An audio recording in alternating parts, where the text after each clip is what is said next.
The attack on capitalism ramps up, scientists fear the alt-right, and the media cannot get over horse face. We'll get into all of it. I'm Ben Shapiro. This is The Ben Shapiro Show.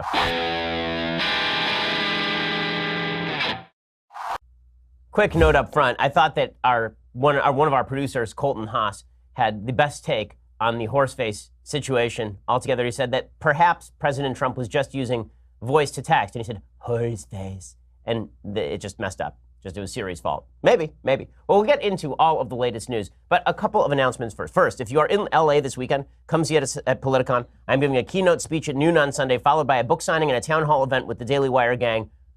I can't say I'm really looking forward to spending all day with you people, but I guess that we'll have to be there anyway, so you may as well show up. It's guaranteed to be a great time for you and to produce an abundance of leftist tears, so you're not going to want to miss it. Make sure you use promo code DW when you get your tickets so they know that we sent you. We get nothing out of it. They get nothing out of it. But use that promo code anyway. Make sure to use promo code DW when you get those tickets. And again, they will know that we sent you. Also, before we get into the day's news, there are certain ways that you can save money that cost you a lot of time and they're annoying. This is not one of those ways. This is a way for you to save money that will not cost you time and will not be annoying. That, of course, is Honey. It is a free shopping tool that automatically searches the internet for the best promo codes every time you buy something online. In fact, Honey has already saved listeners of this podcast an average of $26.34 because so many of our listeners have actually used Honey before. Honey believes everyone deserves the best possible prices on all the things they love, which is why it works on all your favorite sites like Amazon, eBay, J.Crew, Walmart, Best Buy, Groupon. I use Amazon all the time. I buy books and products from Amazon all the time. Honey helps me out nearly every time. It's really spectacular. I've saved significant percentages of money by using Honey. They have 10 million members, over 100,000 five-star reviews. Honey is the money-saving shopper tool that everyone can agree on. Get Honey for free at joinhoney.com/Ben. That's joinhoney.com/Ben. All you do is you go to joinhoney.com/Ben and you register, and then it automatically basically uses all of the best promo codes to get you discounts. Go check it out, joinhoney.com/Ben. Honey is the easiest way to save money while shopping online. Use Honey. Go check it out right now. All right, so I want to talk about a broad issue that is now happening in American politics, and that is a sudden lack of interest in or enthusiasm for capitalism, the greatest system of markets ever devised by mankind, free markets which have raised half the globe from abject poverty in the last 30 years alone, free markets which have created the kind of prosperity in which you get to sit there and enjoy entertaining shows every single night from people like me just by sitting there. Like, just imagine a world 150 years ago where most people's homes were lit not by electricity but by candlelight, where heat was not a thing, where people died when it was cold outside and died when it was super hot outside, when disease was rampant, when entertainment mainly consisted, if you were lucky, of reading around a fire, but very often consisted of less than that. I mean, the reality is that your life now is so unthinkably great in terms of material prosperity that if somebody were dropped into 2018 from 1870, they would literally not know what had happened. They would think that they were on an alien planet inhabited by a species similar to the one that they knew back home, but in an area of complete material prosperity. They would think they were almost literally in heaven. Remember, like 1 in 4 kids in families were dying in large swaths of Europe. And child mortality in the United States was a lot higher. I mean, today you have a baby, you can pretty much expect that baby to live till the age of 80. This is amazing, amazing stuff. And that has been brought about by free markets and capitalism and entrepreneurialism. So naturally, that means that we're now going to eat free markets, capitalism, and entrepreneurialism. We're going to dump all over them. And there are a bunch of stories today along these lines. The top one that comes to mind is there is one from Kim Kelly over at Teen Vogue. Now, this is an older piece. It's from April of this year, but Teen Vogue tweeted it out again yesterday. It should be noted, Teen Vogue is supported by ad dollars, and they make all of their money by running stories about the latest products that you can buy. But they ran a piece called What Capitalism Is and How It Affects People, and the tweet from Teen Vogue was, Why Capitalism Needs to End. Okay, Kim Kelly wrote this at Teen Vogue, so they're trying to teach teenage girls this. Capitalism is defined as an economic system in which a country's trade, industry, and profits are controlled by private companies, instead of by the people, whose time and labor power those companies. The United States and many other nations around the world are capitalist countries, but capitalism is not the only economic system available. Throughout history, other countries have embraced other systems like socialism or communism, so it's important to explore what capitalism actually is. CNN recently reported that 66% of people between the ages of 21 and 32 have nothing saved for retirement. However, according to Salon, the reason many millennials haven't been investing in mutual funds or building up their own financial nest eggs isn't because they're too broke or that they lack personal responsibility. It's because they think our current economic system, capitalism, will cease to exist by the time they are in their 60s. In other words, they think that somebody else is going to come along and pay their bills. Bernie Sanders is going to come out of the sky and pay their bills. Capitalism has become markedly less popular among the younger generations, with the Washington Post noting in April 2016 that in one survey, a majority of young adults aged 18 to 29 said they rejected it outright. And this article goes on to try to explain where capitalism comes from. They say that capitalism is evil because individual capitalists are typically wealthy people who have a large amount of capital invested in business. This is false. Okay, individual capitalists are anyone operating in a free market system and selling their labor or their products of their labor. That is a capitalist. Anybody who is involved in the free market is a capitalist. You don't actually have to be the person who is hiring somebody else in order to be a capitalist. As long as you are investing your capital, even in buying products, that makes you a capitalist. But she continues, these are the people who benefit from the system of capitalism by making increased profits and thereby adding to their wealth. A capitalist nation is dominated by the free market, which is an economic system in which both prices and production are dictated by corporations and private companies in competition with one another. Again, false. Capitalism is a free market system in which prices are dictated by what competitors are willing to sell and what, more importantly, consumers are willing to buy. If you are in a business where no one wants your product, you don't get to set the price where you want to set it. If I could, I would sell this podcast for $1 million per listener. I cannot, because the market does not bear that price. The same thing is true in your business as well. But these basic misunderstandings about the free market lead to the idea that the free market is somehow oligarchic, when in reality, the free market is the most democratic system of property ownership ever devised by humankind. It says that you are the owner of your own labor and your own time. It says that you are the owner of the product of your own hands. But according to Kim Kelly at Teen Vogue, our great economic, clear-thinking source, she says the capitalism places a heavy focus on private property, economic growth, freedom of choice, and limited government intervention, all of which is true. Generally, these tend to be toward the right of the political spectrum. And then she says, how does capitalism impact people? Well, it depends on whether you're a worker or a boss. If you own a company or employ the workers, capitalism may make sense. But if you are not, then it's bad for you. That's a bunch of nonsense. Okay, capitalism, again, has raised the globe from abject poverty. It's the reason why you have cool stuff today.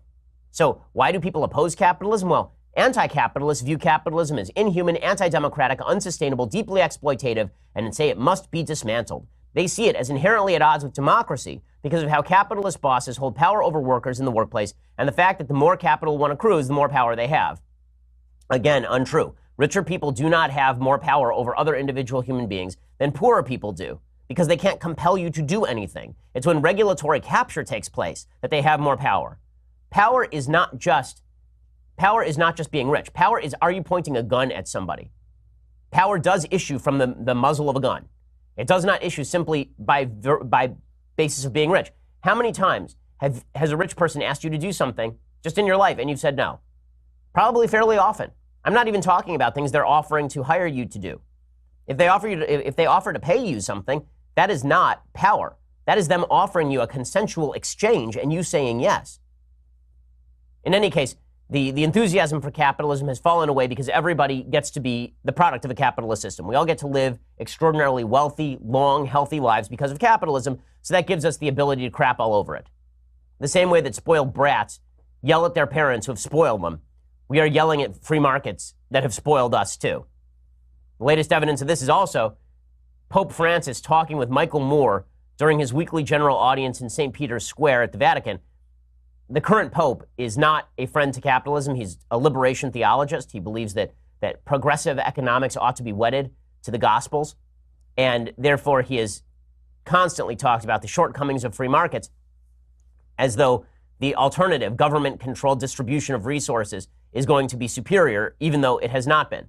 And even the supposedly socialist countries that folks on the left like to talk about, the Nordic countries, Norway and Denmark and all the Scandinavian countries, Sweden, those are all capitalist countries with socialist redistribution systems piled on top of them. The question for those countries is how long you can keep piling elephants on top of stilts and hope that the stilts continue to support that weight. The stilts are capitalism, the elephants are socialism.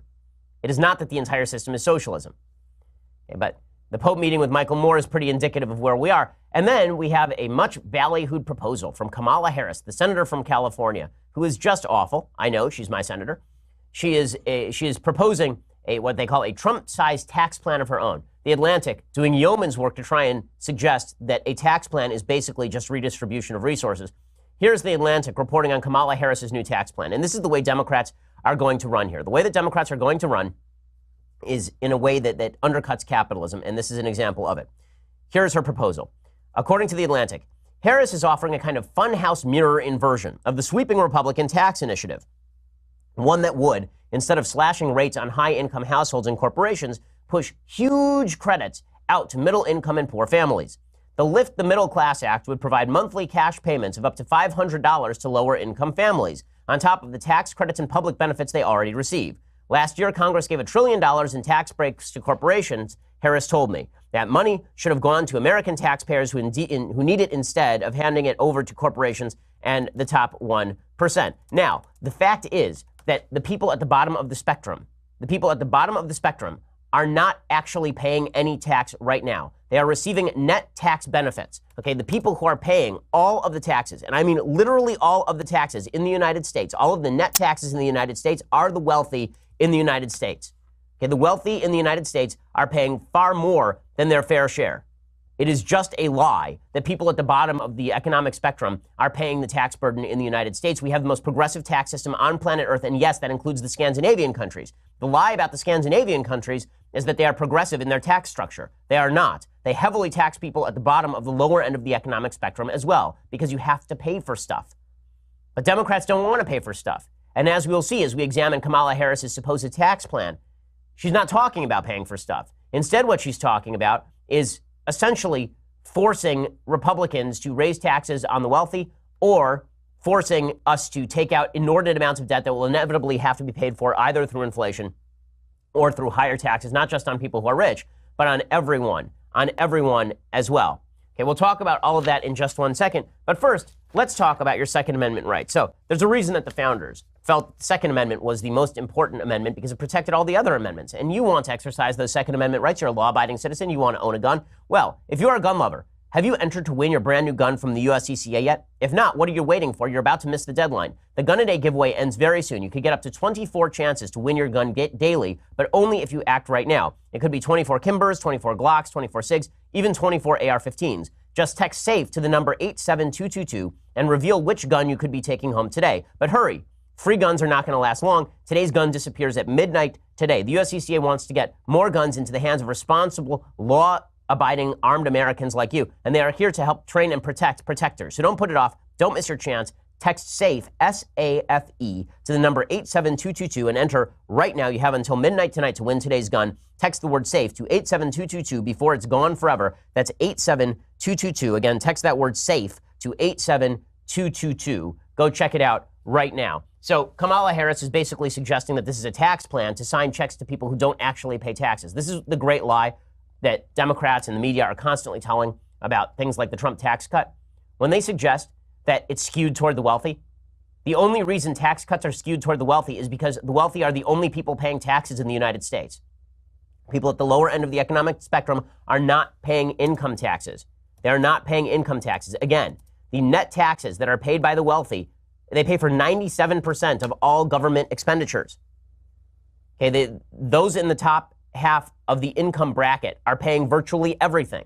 Virtually everything.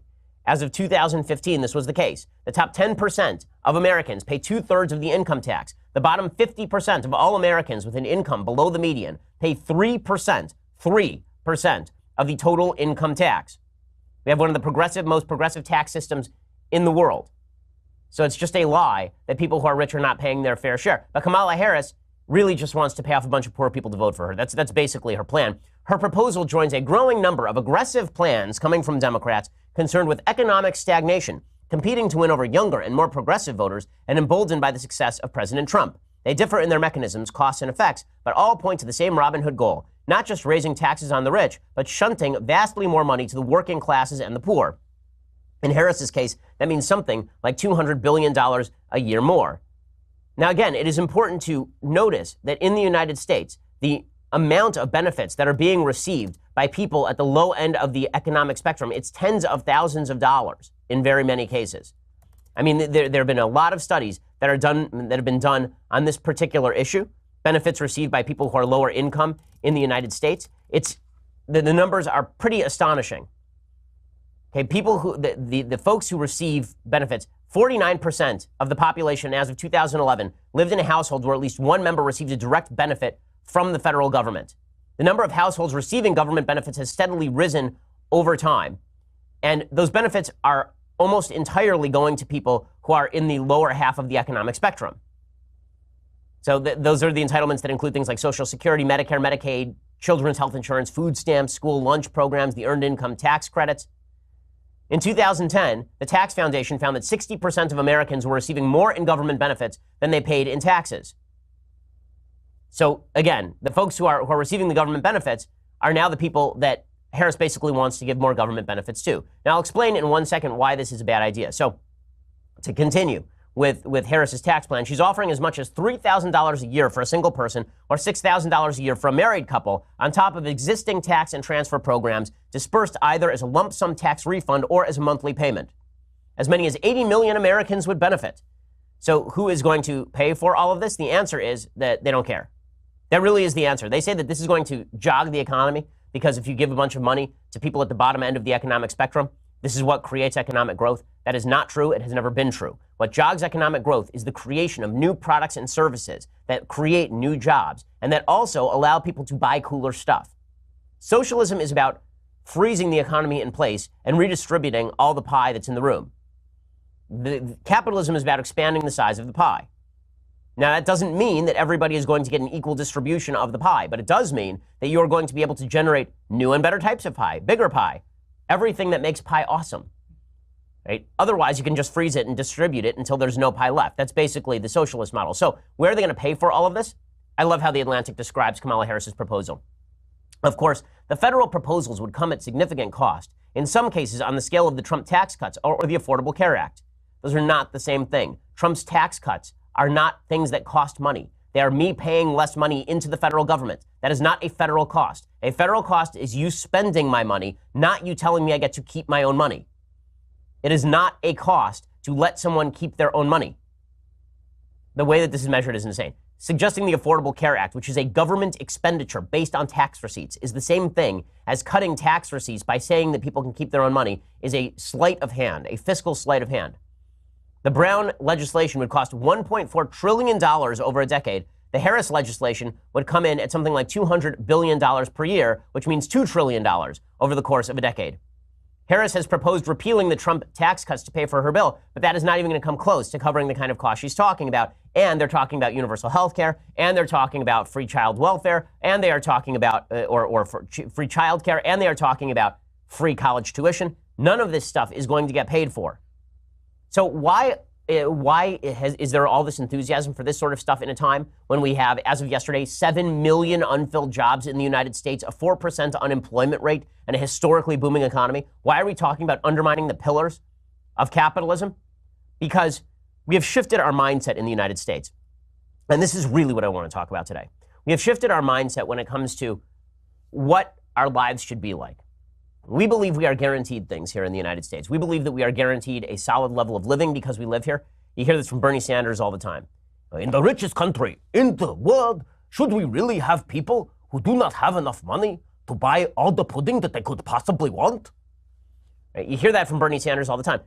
The assumption there being, you were born here, you deserve stuff. You were born here, therefore America's rich, therefore you get stuff. A baseline assumption that you are entitled to things. Here is what you are entitled to in a free country. You're entitled to adventure. That's what you're entitled to. You are born entitled to exercise your rights in pursuit of adventure. You get to make up your own story here. That's the American dream. The American dream is people who are coming from across the sea to a place they did not know, to an environment they were not used to, and building lives for their families and creating prosperity from the ground up.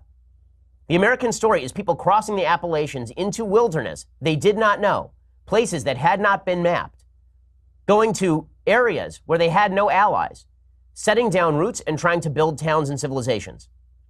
That's the American story. The American story is poor folks who have an idea and go find funding for that idea and then build that idea into some of the great companies in American history. That's the American dream. The American dream was never, you're here, therefore we give you things. That was never the American idea. And that's not to say that we can't be generous. That's what private charity is for.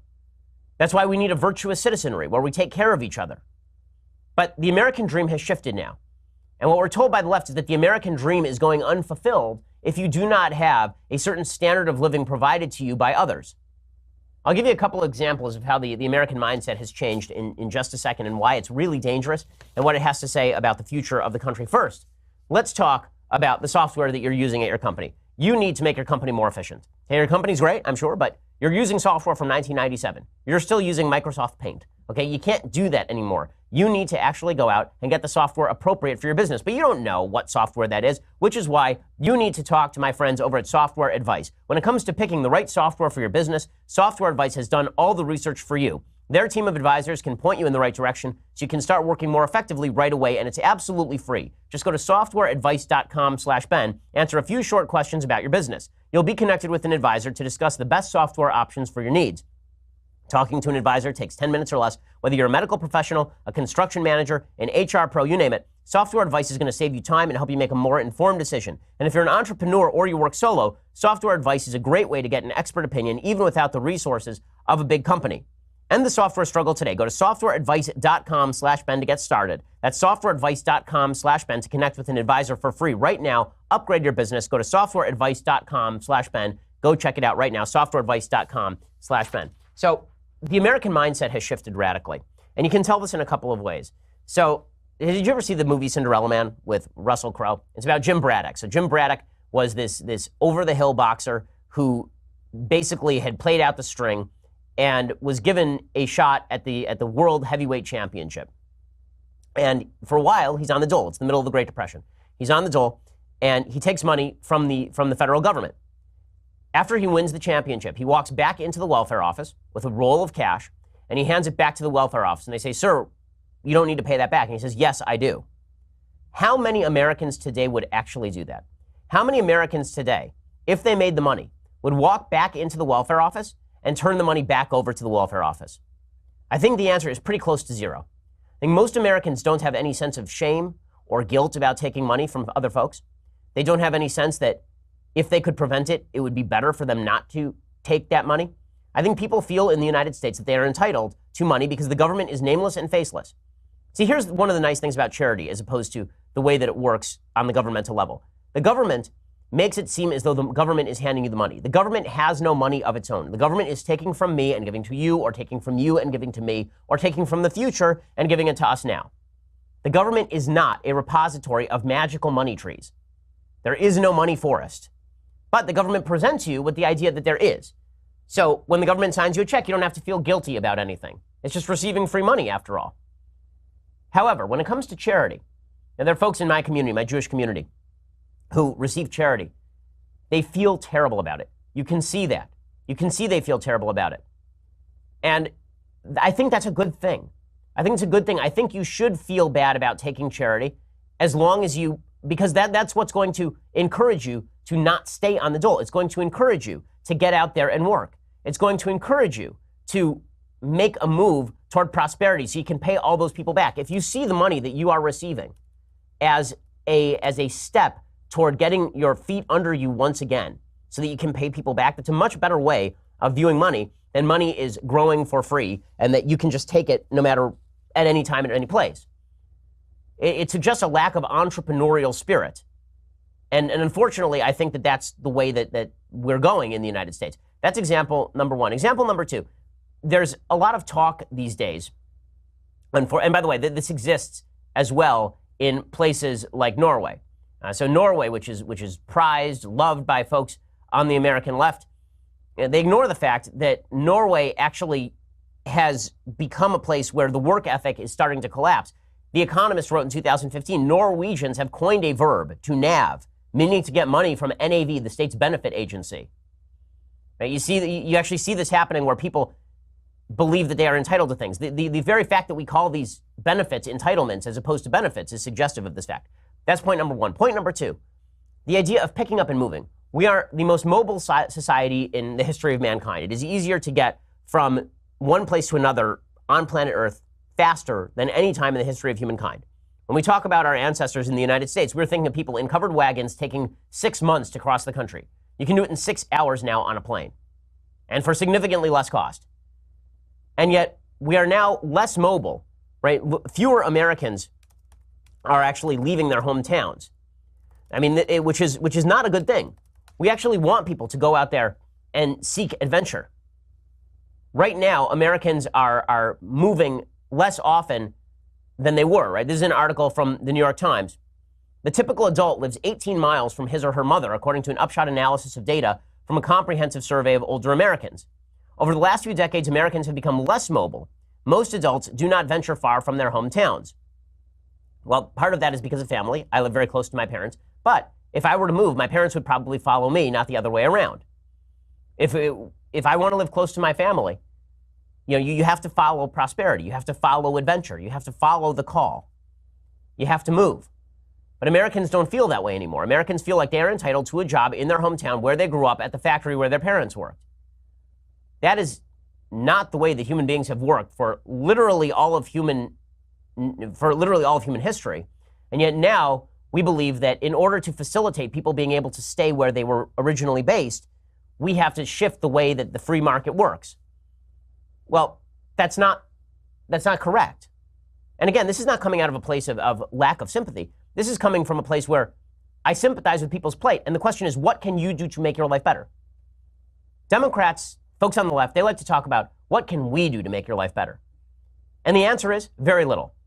The real question is, what can you do to make your life better? Because every successful person on planet Earth is a person who at some point said to themselves, what can I do to help myself? America is a country of people saying to themselves, what can I do to help my lot in life? What can I do to be more ambitious? What can I do to stretch my wings and fly? And then we say, okay, well, what can we do to provide that wind? What can we do to get all the obstacles out of your way? What can we do to remove the barriers?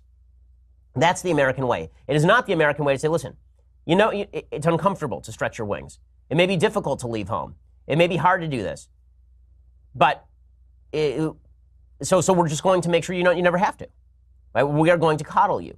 We are going to make sure that you are swathed in the warm blanket of government benefits. We are going to ensure that you never have to get out there and fly. Again, this is not coming from a place of no sympathy. This is coming from a place of you can't enervate your children, you can't enervate your communities, and you can't enervate your country on the basis of empathy alone. And that is the best case interpretation of what exactly Democrats are doing here. The worst case interpretation is something much more cynical. The purposeful enervation of an entire sector of the population specifically to gain votes and thereby political power.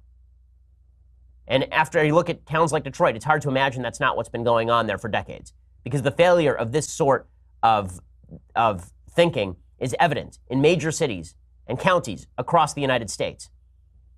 If you actually want to reinvigorate the American spirit, we're going to have to teach people the same lesson that God taught Abraham at the very beginning of the Bible. Right? Get up, leave the home that you were born in, and go to a place you do not know. That's how we become bigger. That's how we become better. That's how lives become better. That's how the world becomes better. That's how trade becomes better. It's why you have cool stuff. It's why cultures become better, because they experience and bounce off of other cultures. This notion that we can hunker down now because we've reached paradise and all we have to do is hunker down and live and redistribute what's in our backpacks, those backpacks are going to run out. This is not the way any of this works. Okay, so in just a second, I want to talk about this fascinating article in the New York Times about why scientists are now attempting to avoid actual research out of fear of the alt-right. But first, let's talk about the clothes that you are wearing. So dudes, if you travel for work and you're looking for small comforts to make your trip a little bit better, you need to check out the Perth Performance Pullover from Peter Millar. First of all, I have a bunch of Peter Millar clothes. They are just awesome. I mean, really, they are slick looking, and they are really well tailored, and they look great, and they happen to be supremely comfortable. The Perth Performance Pullover from Peter Millar is particularly awesome. It feels great, it looks great, it is super convenient, and it barely takes up more space in your bag than a water bottle. So if you get a little cold on the plane, you throw it on to help cut the chill. Plus, even after sitting for hours on the plane, the Perth will look crisp and fresh and not wrinkled. And I wear mine on planes. I mean, it's one of my favorite things to bring on trips with me. Do yourself a favor. Get a Perth pullover today. You will definitely thank me. Head over to petermillar.com/Ben to get your Perth today. Be sure to use my link, and you'll receive complimentary shipping and a free hat as well. That's Peter Millar, MILLAR.com/Ben. It's not just the pullover, by the way. I've got Peter Millar shorts that are really stylish and comfortable. I've got a couple of shirts that are great-looking shirts from Peter Millar. I have a pair of slacks from Peter. All their stuff is just terrific. Go check them out, petermillar.com/Ben. And again, when you do that, you get complimentary shipping and a free hat. That's petermillar.com/Ben. Okay, so we have a lot more news coming up, including a bunch of celebrities who decided they don't like fairy tales, which is real weird. So we'll talk about that in just a second. But you're going to have to go over to dailywire.com to subscribe. For $9.99 a month, get the rest of this show live, the rest of Andrew Klavan's show live, the rest of Michael Knowles' garbage show live. Get all of those wonderful things, except for Michael Knowles' show, which is not a wonderful thing. It's more just like the poop on the sandwich. But in any case, get all those things for $9.99 a month. Plus, for $99 a year, get this, the leftist tiers, hot or cold tumbler, is cheaper than the monthly subscription because $99 a year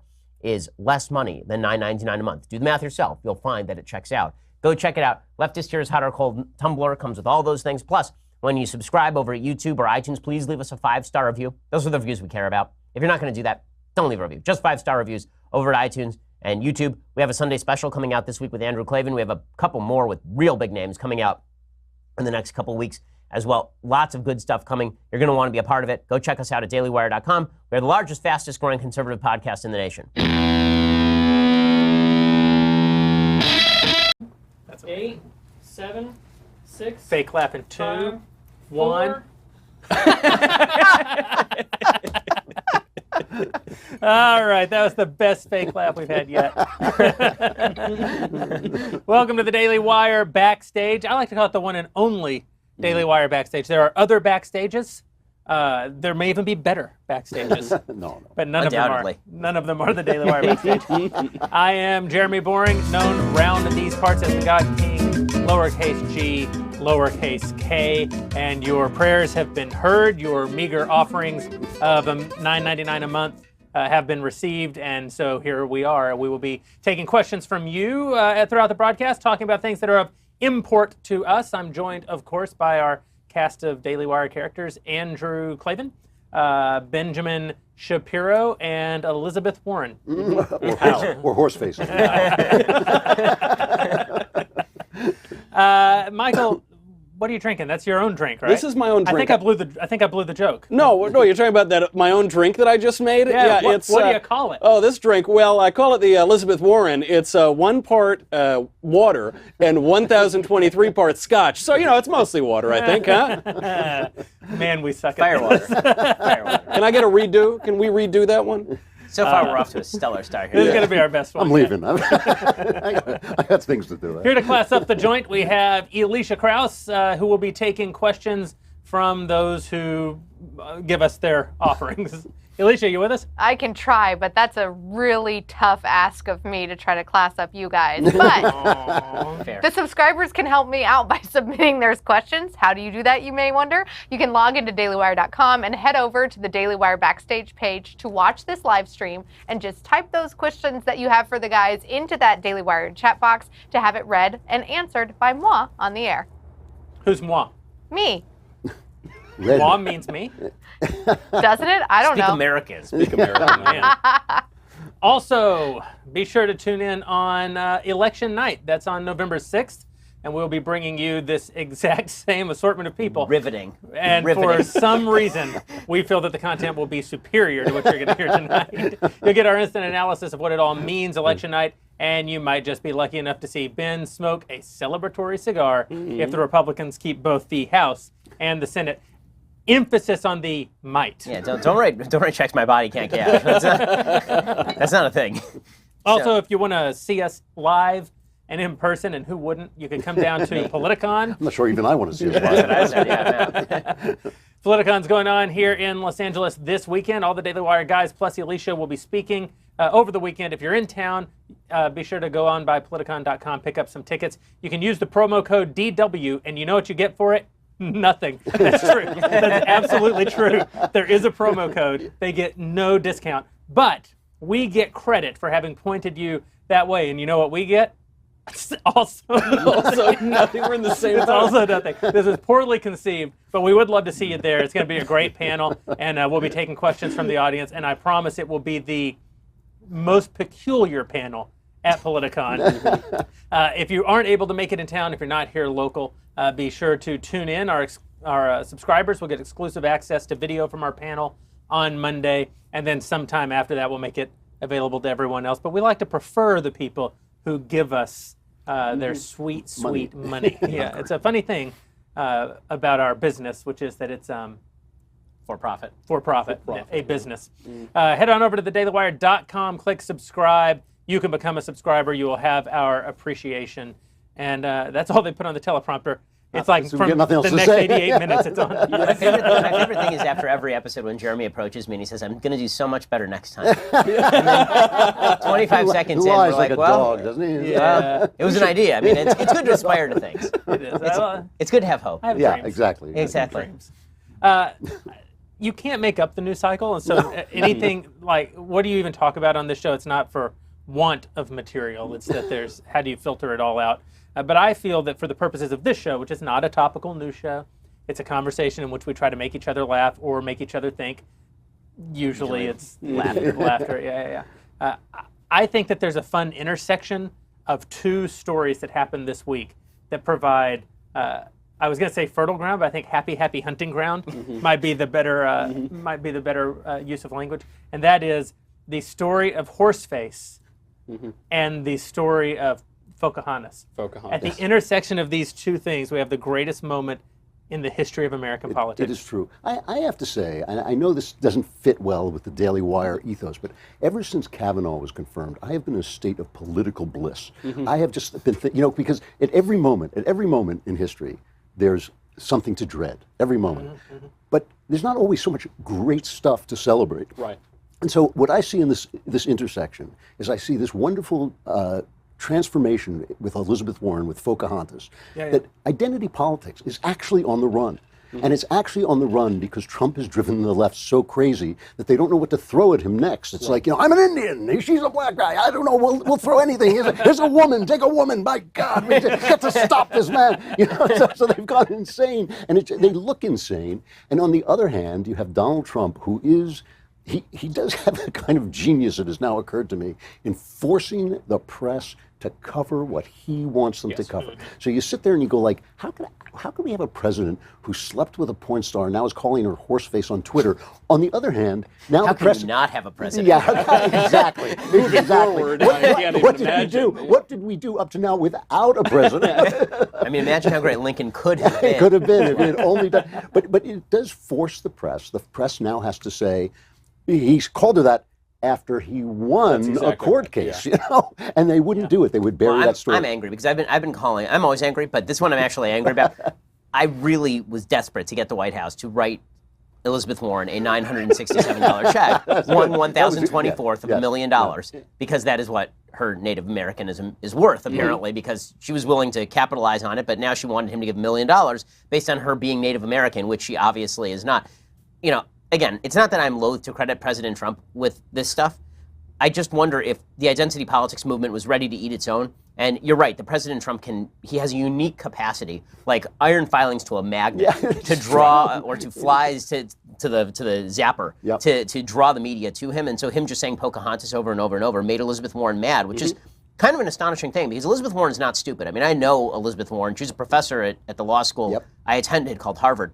And she Wait, you went to Harvard? It's amazing, right? So she was, a pretty good professor apparently. I actually did a mock class with her when I went and visited, and she was very famous for her use of Socratic methods in the classroom, and she was always very lively, and so she was pretty well liked around campus. She was very much to the left even at the time. The first time I met her, she ripped on Rush Limbaugh. We were at the top of the W Hotel in Westwood. How many name drops can we get in one? Yeah, and then Elvis walked in and served us cocktails. That's true. She was trying to recruit everybody who's at this dinner, and she walks up to me, and she knew that I'd written a book at that point, and so she walked up and she said, "Oh, so you're a right-winger?" And I said, "Yeah." And she said, "Well, do you're one of those Rush Limbaugh people." I said, "Have you ever listened to Rush Limbaugh?" And she said, "No." Of course not. Yeah. Right, and I said, "Well, then you don't know what you're talking about, do you?" And so, always making friends and influencing people. But so she was like that always, but she was not stupid. And this was just insanely stupid. That's the part that was bewildering about it. It was only bewildering if you don't understand a point that Jeremy made online, right? Which is that she was counting on the media to cover for her no matter what she did. And they did. And they did. But yeah. And they did. I mean, they ran with the headline that she was actually Native American based on the idea that one relative 10 generations ago was Native American.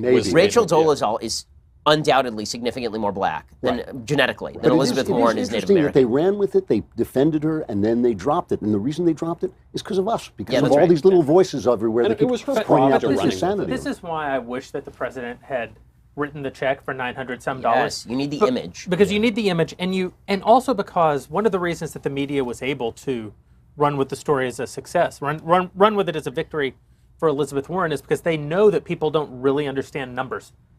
And so the 1 in 1,024th is obvious to people who understand math that that's a very, very tiny fraction. But by giving the check for $960 some, saying $900 is to 1 million what Elizabeth Warren is to Native American. My favorite tweet, next to yours because you're the God King, of course. But on the merits, my favorite tweet was from Matt's Idea Shop, who put out 1/1024th of the movie Pocahontas, which was, have you ever heard the... That's very good. There's great material. I mean, we put out one at Daily Wire. The election one? Well, the election one's fantastic. Elizabeth Warren won over 2020. That's a shirt. It's available right now if you go to the Daily Wire. I actually might have to buy it. I don't really buy our merch. I try to steal it from wardrobe. I'm going to have to buy that one. Yeah, that one's pretty solid. Also, I rarely ask for a specific meme from our social media folks, but I ran in. I was late for the show, and everybody was trying to get me into the studio, and I literally ran down the hall the other way with them screaming at me, so I could go to the social media room and tell them that they needed to make a meme with the Lone Ranger as Trump, and Tonto as Elizabeth Warren, and Stormy Daniels as Silver. It had to be, because this is the world in which we live. This is our country. This happened 5 days after Kanye West was in the Oval Office. Yeah, I know. So you'd think that it can't get more ridiculous. Fortunately, you'd be wrong. Somebody tweeted at me, "Isn't there a time when this becomes unfunny?" I said, "That time is not now." If you're 20 and you don't find this funny, it's because you have no heart. If you're 40 and you don't find this funny, it's because you have no brain. Because it's just hysterical stuff. I mean, you have a well-known Harvard Law School professor and popular senator progressive who just destroyed herself like a dying star in order to win identity politics, from Wheel of Fortune. 22 days before the midterms, too. 22. Right. Imagine While the Democrats are on the ropes going into that's right. The Democrats at that moment, one of the whitest women in American politics in history chose to identify herself as an aggrieved minority to win intersectionality points in an election that doesn't happen for 2 years. Right. And this is one of the things that I've realized that's going to make the primary so delightful with the Democrats over the next 24 months, is that they think already, every single one of them, Avenatti, Elizabeth Warren, Kamala Harris, they all think that they're already running against Donald Trump, but they actually still have to face one another. That is going to And so Elizabeth Warren can think, well, the media will cover for me with Republicans with this outlandish claim. But Ben, you're the one who pointed out, yeah, but the other people who want to be nominated won't. Right, Kamala Harris will get on stage with her, and she will say, "How dare you? How dare you seize upon minority status in order?" Exactly. Cry tears of rage. I'll be honest. At this point, I'm totally rooting for entertainment value, so I desperately want Michael Avenatti to actually be the nominee. Yep. Did you see that video of him talking about Stormy Daniels? Okay, if you want to know what the video is about, you gotta wait. Because first, we have to talk about our good friends over at Indochino. We do indeed. So if you'd like to dress like James Bond, if you'd like to be somebody better looking than you are, well then you ought to. I'm listening. You need to check out Indochino. You've got my attention. You think that you can buy an off-the-rack suit because you're just one of those people it fits? Well, it doesn't. You look like a schlub. Instead, what you need to do is you need to go over to Indochino.com and you need to check them out because they are making you customized suits that are perfectly fitted to you. You can do it online at Indochino.com. You're picking your lapels and the stitching, and you're picking the interior, and you're picking the monogram, the whole thing. It really does feel like you went into James Bond's tailor and on Savile Row. You're from Britain. Tell me, what's it called? It's called Savile Row. Savile Row. Okay, fine. So I'm correct. It's a bespoke suit. You get bespoke stuff. Yeah, exactly. And it really is nice stuff. You can either go into one of their shops in some place like Santa Monica. I've been to their shop, and it really is a lot of fun. Or you can go online, take your measurements, and then they will send you the suit in the mail, and if it doesn't fit, they will fix it for you. This week, my listeners can get any premium Indochino suit for just $359 at Indochino.com when you enter Backstage at checkout. That's 50% off the regular price for a made-to-measure premium suit, plus shipping is free. That's Indochino.com. Again, promo code BACKSTAGE for any premium suit, just $359, plus free shipping. They're also doing casual clothing now as well. Your made-to-measure chinos will quickly become your go-to pant, so you can pair that with the suit jackets. They're expanding just beyond the suits, too, so obviously they're doing something right. Go check them out right now at Indochino.com. And Indochinos, by the way, the chinos are actually coming at an introductory price of $79, so not expensive for any of this stuff. Get all of these deals by using promo code BACKSTAGE at checkout. That's 50% off the regular price for the made-to-measure premium suit, $359, or Indochinos at $79. All by going to Indochino.com, promo code BACKSTAGE. So this is not like Politicon. You actually get something. When I was a kid, I actually thought that the definition of rich, the word rich, was that one day you could have custom tailored clothing and people would drive you the places that you want to go. You'd have a driver. And now every person with an app in their pocket has a car will come pick you up and take you where you want to go. And with Indochino, you can also get the custom clothing. Just like we are the rich wealthier guys than in any people in the history of mankind. What a great country. I It love is a this great country. It is pretty great. Okay, so all of this prompted me. Jeremy was asking me earlier today, like, so what should we talk about? So we were going to talk about all of the identity politics and the insanity of Michael Avenatti. First of all, if our guys are in the back and you have time, go pull the Michael Avenatti video just because it is spectacular. Amazing. I showed it to this jerk earlier, and it is legitimately one of the great videos in the history of America. Really? Okay, I got it. It's so good. It's so good. So guys, you can hear me in the back. Go get it right now. The Avenatti video. You know, the other thing about talk about Avenatti is Horseface, they it's so created him. CNN created him. CNN was And now they calling won't him let a him go. hero. It's And just now like Trump. It's I just know. like Trump, It's right? wonderful. The media created him, Yeah. and they won't let him go. And then they're going to be surprised when he starts winning primaries. It's going to be fantastic. Michael But Avenatti is not going to win a primary. you know what? I don't even care. Hold on. I know. I did. You I did. said I to agree. my face I agreed. Donald I did. Trump could not I win a admit primary. It. I admit it. I'm right this time. Hashtag Boston. I mean, look, he can't even win a court case, and he's a lawyer. Isn't that what they're supposed to But do? he'll stand on a stage with Avenatti steaks and Avenatti bottled water and Avenatti wine. He'll have a nice hat. No, what he'll really do is he'll say, no one has fought Donald Trump harder than I have. That's right. Harder and longer. Put back in the stable. You know, it's like there's only one Donald Trump. Please God, I think that's Well, that's I have to say. There's been so much great punchline material this week. Donald Trump sitting across from Kanye and watching the slow pan to Donald Trump's face as he watched Kanye. It was as though Donald Trump had suddenly realized what it's like for the rest of us to watch Donald Trump. It was like that. It was exactly just like spectacular. that. It's like if Donald Trump suddenly became Jeb Bush watching Donald Trump. And you could just see the Curb Your Enthusiasm music playing in the background as Kanye West railed on about hydrogen-powered airplanes. And Trump was like, I don't even know why I'm here, but I'm not the richest person here or the most charismatic person here.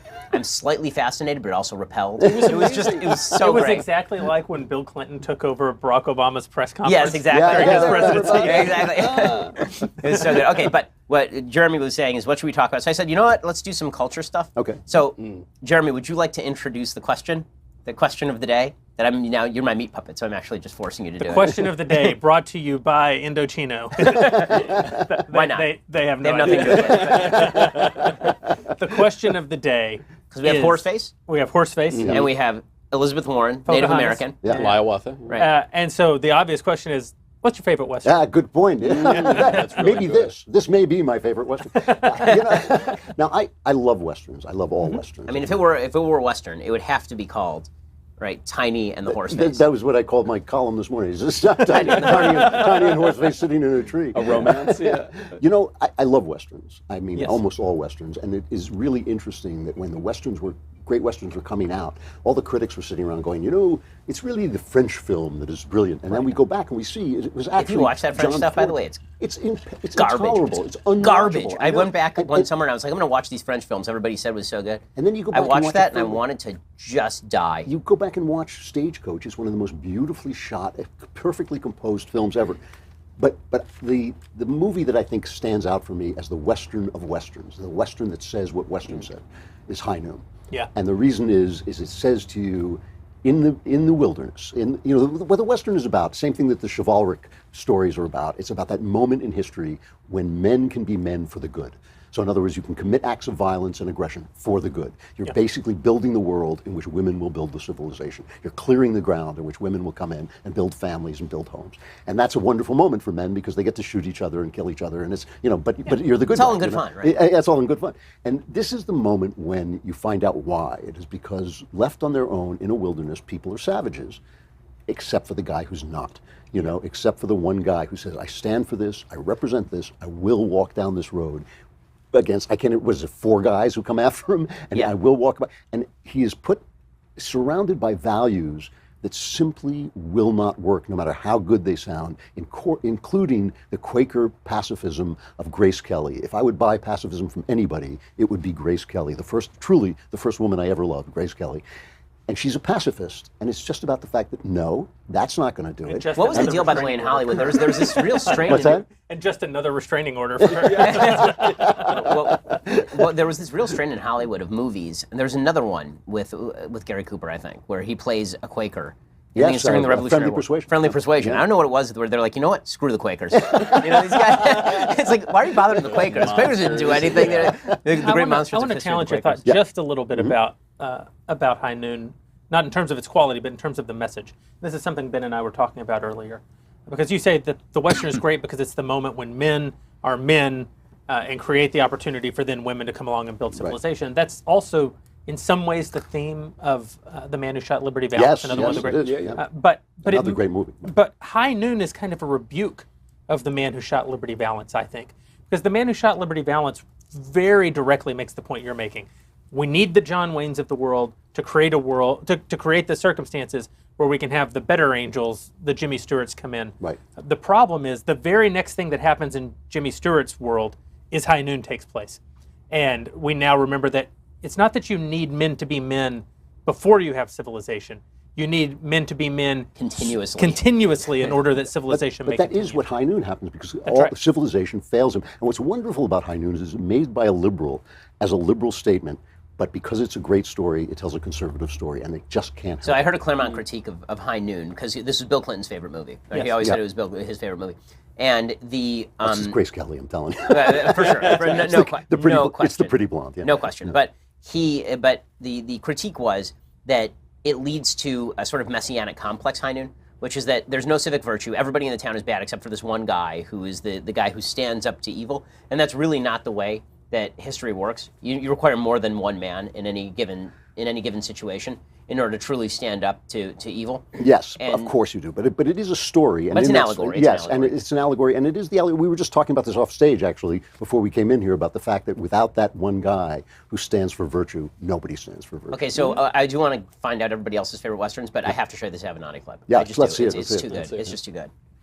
It's a sad day in America when the President of the United States calls a woman a horse face. Donald Trump should be ashamed of himself. I don't care if you're on the right, the left, or the center. No man should call a woman a horse face, especially the President of the United States. I have 2 daughters. I think it's a disgrace. I don't care what your political persuasion is. You should condemn it as well. It's wrong. Also horseface. Yeah. Also, did I say horseface again? How does he not know how funny that is? How does he not know? Who can make an impromptu statement sound like reading from a teleprompter? He sounded like he was a hostage in Pakistan. The eyebrows are moving around. Please free me. That had to be his 5th take on that, right? Like his internal monologue is going, "Don't laugh when you say horseface. Don't laugh." And it's like, "Damn it, I laughed." Okay, take number 2. Okay, so when did the principle happen that this woman, this porn star, who sleeps with a guy of her own free will, for money, blackmails him, takes the money, and then doesn't agree to the deal? When did she become a hero? You know, I'm not when saying radical feminism. Oh, okay. That's seriously, that's all it is. Yeah. It's like, she doesn't like Trump. She happens to be a woman. That's all. Do you think it's a pun? I instantly thought it was a pun. They said that. No, it isn't a pun. No, stop attributing nicknames. Genius where... He's a genius at the nicknames. You can't say he's not. He's not a genius at the nicknames when he uses the same rotation of 5 nicknames. This one was new and exciting. But with that said, no, I think he obviously... She's not low energy. I'm not saying that it's impossible, because it's possible that he actually would try to spell whore's face horse face. That is actually possible. But no, of course he didn't mean horse face. I think he's like the first man who You're right, speaks he's in P.G. poetry. Wodehouse. He is. He's poetic diction. You know. All he is just puns all the time. When I think puns, when I think highbrow, sensitive humor. You know, Yeah. Every word British he uses style, actually has 6 meanings that all work together in the same way. It's That's amazing. exactly. Yeah, I mean, yeah. if there's anybody who's a king of solipsisms, His speech is like a white jigsaw He's puzzle. not as cunning a linguist, though, as Horseface. places we should not This is go really or should not yeah. allow. I can't It's only a stay matter here. of I'm a time. This Christian show has man. collapsed in on itself. In any I case, know. speaking of collapsing in on yourself, Knowles. No, yeah, What's you know, what's your look, favorite Western? You picked the best westerns. I also like. I was saying I watched Searchers the other day, Mm-hmm. and the thing with that, I love all of these movies, but the millennial attention span has been reduced to nothing. Yes. To that of a fly. So when I watch it with my friends or whomever, they fall asleep within like 3 seconds, and I'm really into it. I'm like a product of Nick at Night and came out smoking a cigar. But I will then offer as one of the a great Western in its own right, the superhero movie Logan. Because it translates the Western That's right. into a living form, and it made that form, which is terrible, much better. It's true. It's also a massive cop out. It, It's a massive cop-out. well, no, the You actually- real there has answer to is be a man wearing high a noon. cowboy hat, like realistically. I mean, it has No, to. but it is saying No, that of this course, is the modern carrying Western, on but Shane. modern and, Western. yeah. Come on. Okay, but I do like that it's a living form, though. You know, it Yeah. takes this form that I love so much, and it translates it into a way that even millennials with zero attention okay, span. but by that stance, Taken is basically a Western. Yeah. No, that's not true. He's actually making the statement. The filmmaker is actually making the statement because it is all about Shane and about translating Shane into right, the yeah. modern world. It Logan is a gunfighter. and it's saying that Shane is a famously a Christ story, and it's saying this is the way we translate this story down the ages, and now we're doing it again. I wish they weren't doing it in those stupid Wait a second, costumes Shane's a and Christ flying story? around. Yeah. Shane is a We're Christ gonna story. sail right past that, or Shane is a Christ story. He descends into the valley. He saves the valley, and off he goes, and he dies. And It wasn't just about a cowboy? No, come back, Shane. No, sorry. The New Why- why Testament's is it- about a It's cowboy. I'm talking about the book, by the way. Oh, okay, fine. which is because Alan which is- Ladd. Which, by the way, No, is- you is- recommended the book to me, and it's the book, terrific. The It book is a is terrific one book. of the great American novels. It really is like 70 pages long. It's and so good. It's so good. It really yeah. is. It really is terrific. Obviously, What I love one of- about one of Shane, the- though, is that Alan Ladd is really short. Right. And there's one scene where he jumps off his horse and disappears. He spends the rest of it standing on a box, but not that scene. You know. So, since the days of the Western, the United States Postal Service. I'm not good at that. Okay, yeah, that's Stamps.com. This is Wells hell of a segue. Fargo. No. it's stamps.com. Because there aren't stagecoaches anymore. There is no Pony Express. What do you have? Well, what we do have is the capacity to get all of the great services of the post office directly from your desk. All you have to do is log on to stamps.com.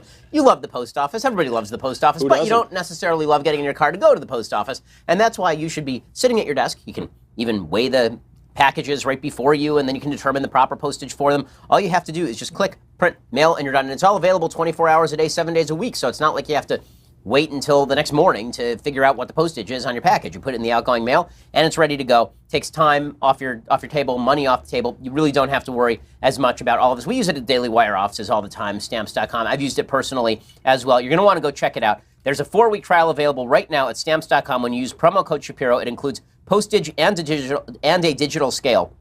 Go to stamps.com, and before you do anything else, click on the radio microphone at the top of the homepage and type in promo code Shapiro. That's stamps.com, promo code Shapiro. Go check it out right now. Again, stamps.com, promo code Shapiro.